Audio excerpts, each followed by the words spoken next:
কখন থেকে তোমার জন্য এখানে এসে দাঁড়িয়ে আছি। তোমার জালে তো কোনো ধরনেরই মাছ উঠছে না। এভাবে করলে হবে নাকি? তুমি আর একটু মাঝখানে জালটা ফেলো না। যদি দু একটা মাছ উঠে আসে, সেগুলো রান্না করতে পারবো। নদীতে জাল ফেলেছি আমি, মাছ ধরছি আমি। মনে হচ্ছে আমার চেয়ে তোর বেশি কষ্ট হচ্ছে। যদি এত কষ্ট হয় বাড়িতে চলে যা, আমি নিজে একা একা মাছ ধরে নিয়ে আসবো। আহ বাবা, তুমি এভাবে রেগে যাচ্ছ কেন? আমি তো রাগার মতো কিছু বলিনি। আমি তোমাকে বলেছি আর একটু মাঝে জালটা ফেলো, তাহলে যদি মাছ ওঠে।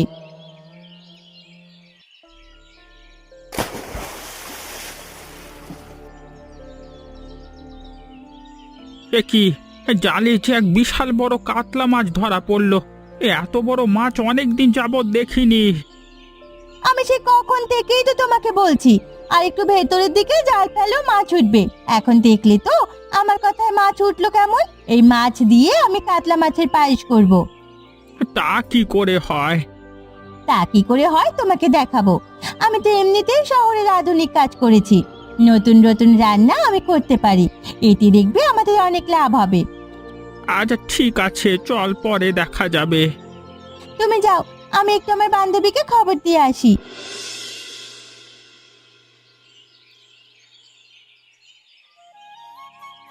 কিরে বনলতা, তুই এখানে বসে কাজ করছিস?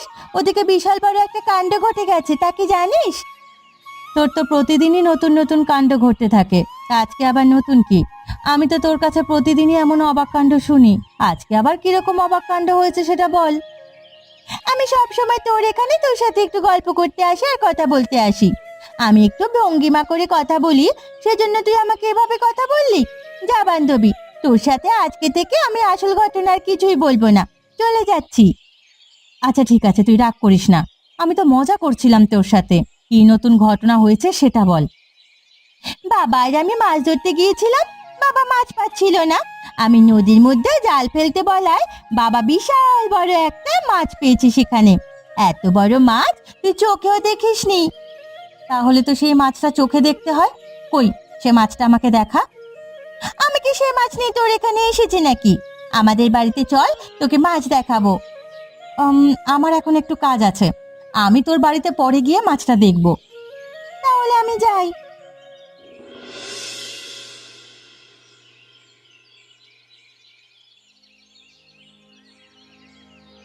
কি গো নিতাই বাবু, এখন আপনি ঘুমিয়ে আছেন? আজকে না হোটেলের জন্য আপনার মাছ কিনতে যাওয়ার মানে বাজারে যাওয়ার কথা। আমি তো সেই কখন থেকে এসে বসে আছি। আপনি উঠবেন নাকি আমি চলে যাব সেটা বলুন তো। আপনার জন্য এত সময় ধরে আমি অপেক্ষা করে থাকতে পারবো না। কিরে কানাই, সকাল সকাল তুই এখানে এসে এমন চেঁচামেচি করছিস কেন? প্রতিদিন তুই এমন করিস, তোর জন্য শান্তিতে আমি ঘুমাতে পারি না। আপনি যদি শান্তিতে ঘুমাতে চান তাহলে হোটেল দিয়েছেন কেন? কতবার বলেছি এই হোটেলটা বন্ধ করে দেন, না হলে আমার কাছে বিক্রি করে ফেলেন, আমি হোটেল চালাই। তোর তো সাহস ভালোই হয়েছে রে। আমার এখানে কাজ করছিস, আবার আমার হোটেল নিয়ে যেতে যাচ্ছিস? হ্যাঁ, তোকে তো কাজে রাখা যাবে না। আপনারই তো দোষ। আমি তো এতভাবে বলি, আপনি তো আমার কোনো কথা কোনোভাবেই শুনতে চান না। সারা সকাল যদি এভাবে ঘুমিয়ে থাকেন তাহলে বাজারে যাবেন কবে? মাছও বা কিনবেন কবে? এভাবে চললে হোটেল চলবে না। আচ্ছা হয়েছে হয়েছে, তোর মুখটা এবার একটু বন্ধ কর। তোর কথার জন্য শ্বাস নিতে পারছি না। আপনার শ্বাস নেওয়ার কোনো দরকার নেই। আপনি তাড়াতাড়ি উঠুন, চলুন বাজারের দিকে। সকালবেলায় জেলেরা মাছ নিয়ে চলে আসে, দেরি করে গেলে হোটেলের জন্য কোনো মাছই পাওয়া যাবে না। আচ্ছা ঠিক আছে, বুঝতে পারছি। চল চল, আমি একটু হাত মুখ ধুয়ে নিই।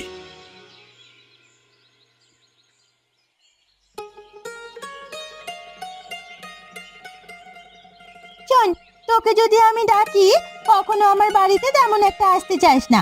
সব সময় আমি তোর বাড়িতে যাই। আজকে যে মাছের কথা শুনলি, অমনি ছুটে চলে আসলি। তখন তো আমাকে বললি কাজ আছে, বললি কাজ ছেড়ে আসবি।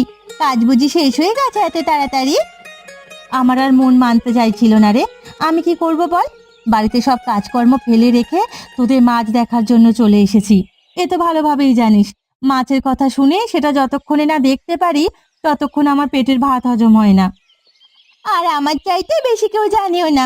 শুধুমাত্র মাছের কথা শুনলে না, যে কোনো জিনিস শুনলে সেটা তুই যদি ঠিকঠাক ভাবে না শুনতে পারিস বা জানতে পারিস, তাহলে তোর পেটের ভাত হজম হয় না। ছোটকাল থেকেই তো দেখে আসছি। মাছ দেখতে আসলাম, শুধু তো কথাই বলে যাচ্ছিস।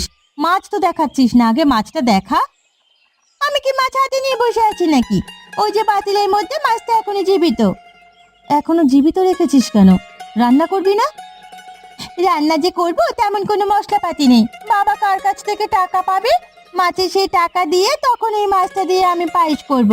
কাতলা মাছের পায়েস। পায়েস হয় নাকি সেটা? তুই মনে হয় ভুলে যাচ্ছিস যে আমি একজন রাঁধুনি। আসলেই তো আমি ভুলে যাচ্ছিলাম। তাহলে তো তোর কাছে কোনো ব্যাপারই না। যখন রান্না করবি কালকে বা পরশু আমাকে ডেকে নিস রে। আমি এখন যাই।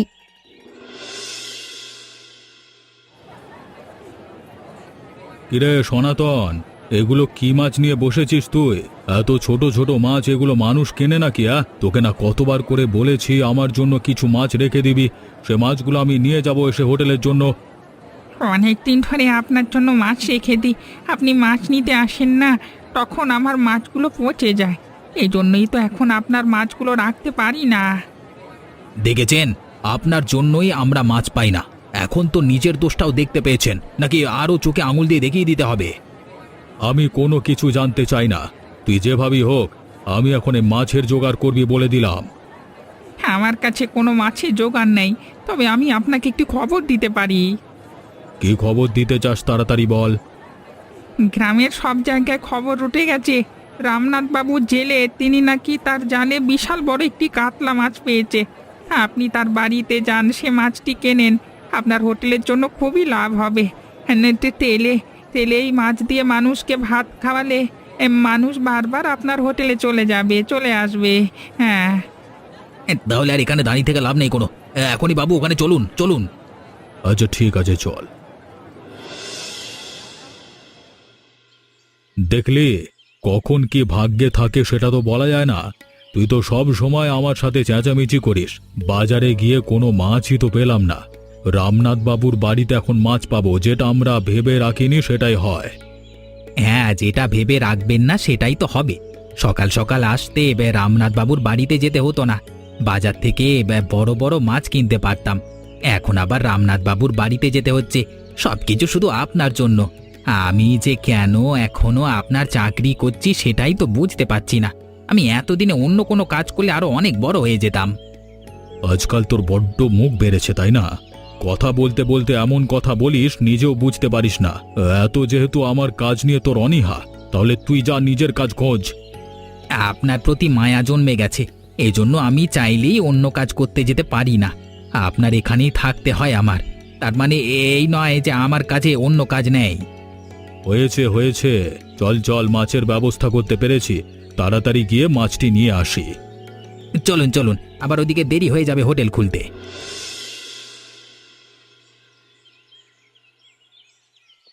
কি গো রামনাথ, বাড়িতে আছো দেখছি। তোমার সাথে আমার কিছু কথা আছে। তুমি বাড়িতে আছো ভালোই হয়েছে, তা তোমার সাথে কথা বলা যাবে। তোমার মেয়ে কমলা এখনো তো ছোট বাচ্চা মানুষ, ওর সাথে এমনিতেও কথা বলা যেত না? আপনি স্বয়ং আমার বাড়িতে এসেছেন, এটা ভেবেই তো আমার ভালো লাগছে। আসুন আসুন, বসুন বাবু। কোথায় যে আপনাকে বসতে দিই? আরে না না, আমি তোমার এখানে বসতে আসিনি। বললাম না তোমার কাছে জরুরি প্রয়োজন আছে, এই জন্যই চলে আসলাম। যদি আমি কোনো সাহায্য করতে পারি তাহলে আমার ভালোই লাগবে। কী প্রয়োজনে আপনি আমার কাছে এসেছেন একটু খুলে বলুন। গ্রামের বাজারে গিয়েছিলাম মাছ কিনতে আমাদের হোটেলের জন্য, সেখানে কোনো মাছ নেই। শুনেছি তুমি নাকি বড় একটা বিশাল মাছ পেয়েছো, কাতলা মাছ। সেটা আমরা কিনে নেব আমাদের হোটেলের জন্য। একটি বড় মাছ খুবই প্রয়োজন। কিন্তু সে মাছ তো আমি দিতে পারবো না, সে মাছ আমি বিক্রি করব না বাবু। নিশ্চয় তুমি টাকা নিয়ে ভয় পাচ্ছ, তাই তো? সমস্যা নেই, যথেষ্ট পরিমাণ টাকা তুমি পাবে। টাকার কোনো কথা নয়, দেবেন সেটা আমি ভালোভাবেই বুঝতে পারছি। তবে আমার মেয়ে সেই কাতলা মাছটা দিয়ে পায়েস রান্না করবে, সেই জন্য আমি ওকে এই কাতলা মাছটি উপহার দিয়েছি। কোনোভাবেই সেটা আপনার কাছে বিক্রি করতে পারবো না। আমার কাছে টাকা নেই, আপনার কাছে ধার চাইতে যেতে চেয়েছিলাম। তোমার আর নিতাই বাবুর কাছে টাকা ধার চাইতে যেতে হবে না। তার কাছে মাছ দিচ্ছ না, আবার টাকা ধারের কথা বলছো? চলো বাবু এখান থেকে। মাছ দিলে না, এটা কিন্তু মনে রেখো।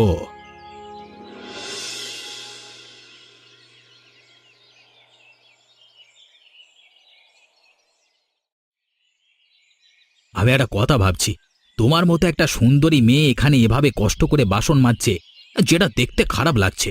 যদি তুমি একটু বুদ্ধি করে কাজ করো তাহলে কিন্তু তোমার আর এমন কষ্ট করতে হবে না। কি সব আজে বাজে কথা বলছো? আমার নিজের বাড়ির বাসন, এগুলো তো আমি মাজবো। বুদ্ধি করে মাজলে তাহলে আবার কষ্ট করতে হবে না কিভাবে? কিছুই তো বুঝতে পারছি না। তোমার কথার আগামাথা একটু ঠিকভাবে বলো না। কোনো নেশা পানি কিছু করেছো নাকি তুমি? ও আচ্ছা, তুমি তো আমার কথা এখন বুঝবে না। সবটা যদি তোমাকে না বলি তাহলে কিভাবে বুঝবে? তোমার জন্য আমার কাছে একটা ভালো বুদ্ধি আছে। এই বুদ্ধি মতো যদি তুমি কাজ করো তাহলে তুমি অনেক টাকা পাবে, যা দিয়ে তুমি খুবই শান্তিতে থাকতে পারবে। তোমার মতো লোক তো কখনো ভালো বুদ্ধি দিতে পারে না, সেটা আমার ভালোভাবেই জানা আছে। এখন আবার কি বুদ্ধি দিতে এসেছো সেটা বলো। তুমি সব সময় আমাকে ভুল বোঝো, আমি তোমার ভালো চাই। শোনো, তোমার বান্ধবী কমলার বাড়ি বিশাল বড় একটা কাতলা মাছ আছে। সেই কাতলা মাছটা তুমি যদি চুরি করে এনে আমাদেরকে দিতে পারো, আমি নিতাই বাবুকে বলে তোমাকে অনেক টাকা পাঠিয়ে দেব। তোমার কি আমাকে দেখে লোভী মনে হয় নাকি, না চোর মনে হয়? যাও এখান থেকে। ভেবে দেখো, লাভ হবে কিন্তু। তোমার পয়সার নিকুচি করেছে আমার বান্ধবী সবার আগে। এখান থেকে এখন যাও, না হলে কিন্তু বাবাকে ডাকবো।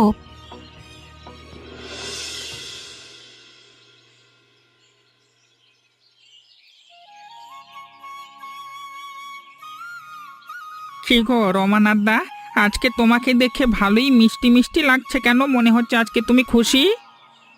আজকে আবার নতুন কি? কবে আমি আবার মুখ বেজার করে বসেছিলাম? সব সময় তো আমি খুশি। আমি তোমাকে ভালোভাবেই দেখি, ভালোভাবেই চিনি। প্রতিদিন তো আমার কাছেই মাছ বিক্রি করো। তুমি যে সব সময় হাসি খুশি থাকো না সেটা আমি জানিও। আজকে কি হলো? সেটা তো যখন মাছ পাই না তখন মন খারাপ হয়, কেনাকাটা করতে পারি না, মেয়েটা না খেয়ে থাকে, অনেক ঝামেলার মধ্যে পড়ে যায়। আমি যেটা জানতে চাচ্ছি সেটা তো তুমি এড়িয়ে যাচ্ছ, বলো না। গতকাল যে বড় কাতলা মাছটি পেয়েছি সেটা তো বিক্রি করিনি। সেটা দিয়ে আমার মেয়ে কাতলা মাছের পায়েস করবে। হাতে টাকা পয়সা ছিল না, একজনের কাছে টাকা পেতাম মাছ বিক্রির কিছু, সেগুলো পেয়েছি। সেগুলো দিয়ে বাজার করে নিয়ে যাচ্ছি। সেই বড় মাছটি পাতিলের মধ্যে জ্যান্ত রেখেছি এখনো। আজকে টাকা না পেলে মেয়েটার মন খারাপ হতো। একা একা কাতলা মাছের পায়েস খাবে, আমাদের দাওয়াত দেবে না? ভালো কথা, আজকে রাতে আমার মেয়ে তোমাদের সবাইকে দাওয়াত দিয়েছে। আমার বাড়িতে তোমরা সবাই থাকবে, গ্রামবাসী সবাইকে বলে দেবে।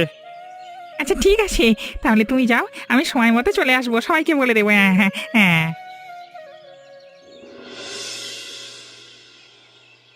বনলতা, তুই আমার থেকে দূরে যাস না। সবকিছু এখানে এনে আস্তে আস্তে রাখ। রান্নার সময় যদি জিনিসপত্র হাতের কাছে পাওয়া না যায় তাহলে কিন্তু মেজাজ গরম হয়ে যায়। তুই আমাকে এমন ভাবে বলছিস, মনে হচ্ছে আমাকে টাকা দিয়ে তোর দাসীবাদী হিসেবে এখানে রেখেছিস। তুই আমার বান্ধবী, সেই হিসেবে তোকে আমি বিনে পয়সায় দাসীবান্ধী হিসেবে রেখেছি। বুঝেছিস? এই জন্মে তোর সাথে কথা বলে আমি পারবো না, সেটা আমি বুঝে গেছি। তোর সাথে কথা বলে কোনো লাভ নেই। তোর কি কি জিনিসপত্র লাগবে আমাকে এখনই বলে রাখ, আমি নিয়ে আসছি।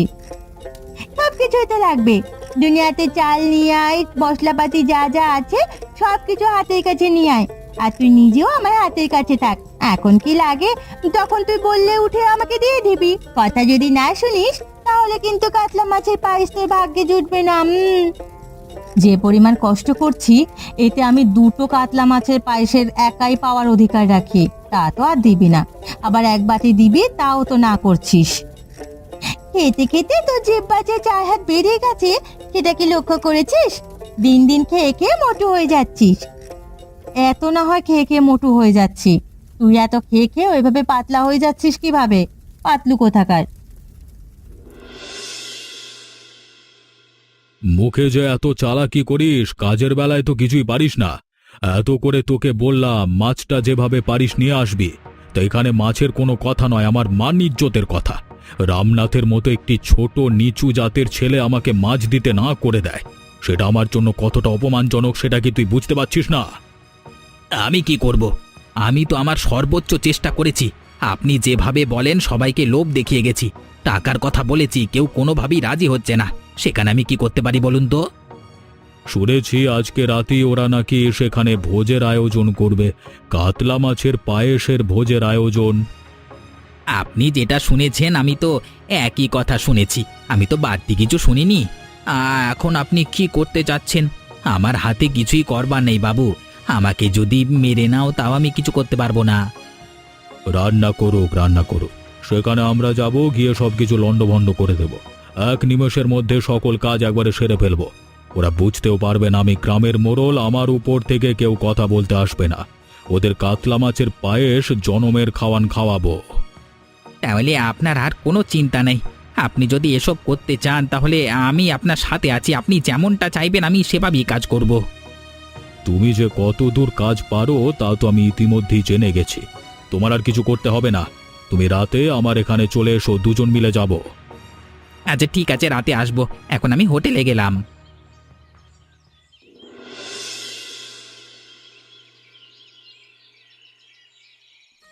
কি গো, তোমরা তো সবাই খেয়ে যাচ্ছ, আমার মেয়ের হাতের কাতলা মাছের পায়েসটা কেমন হয়েছে কিছুই তো বলছো না। ও যদি কিছু না বলো আমার মেয়ে তো চিন্তায় চিন্তায় মরে যাবে। কি আর বলবো কাকা মশাই, রান্না যে এতটা ভালো হয়েছে সেটা কল্পনাও করতে পারবেন না। জীবনে এই প্রথম আমরা সবাই কাতলা মাছের পায়েস খেলাম। এটা এর আগে ভাবতেও আমাদের কাছে কেমন লাগতো, তবে আজকে খাওয়ার পর পুরো চিন্তা আমাদের থেকে বদলে গেছে। কাতলা মাছের পায়েস যে এত মজা, কোনো কিছু বলে কয়ে বোঝানো যাবে না। ওই কথা আমার বিশ্বাস হচ্ছে না। ও তো আমার বান্ধবী, নিশ্চয়ই আমার প্রশংসা করেছে, আসল কথাও বলবে না। সব সময় যদি আমি মিথ্যে কথা বলে থাকি, আজকে সত্যি কথাই বলছি। আচ্ছা আমার কথা বাদ দিলাম, তোমরা তো সবাই খাচ্ছ, তোমরা একটু বলো না। এই খাবার বাদ দিয়ে আমরা তো কথা বলতে মন যাচ্ছে না। বলছি যে ঠিক মতো খাবার খেতে পারবো না কথা বললে। সবাই আমার থেকে বেশি বেশি করে খেয়ে ফেলবে, এতটাই মজার হয়েছে। কিভাবে তোমার মেয়ে রান্না শিখলো সেটাই তো ভেবে পাচ্ছি না। এমন সুস্বাদু রান্না আমার জীবনে কোনোদিন খাইনি, সত্যি বলছি। তোমাদের এই কথা শুনে আমি নিজেকে এখন খুব ভাগ্যবতী ভাগ্যশালী পিতা মনে করছি। আমার মেয়ে হয়ে কমলা এত সুন্দর রান্না করবে সেটা আমি কখনো ভাবতে পারিনি। আমি ওকে এই উদ্ভট রান্নার জন্য আরো কত কি বকাঝকা করি। শুধু আমরা খাবার খাবো নাকি? তোমরা বসো, সবাই একসাথে মিলেই খাই। সেটাই ভালো হবে।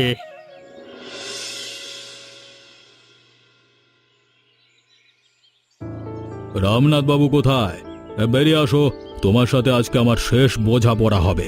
বুঝতে পারবে আমি কত বড় মানুষ, আমাকে চিনতে তুমি এতদিন ভুল করেছিলে।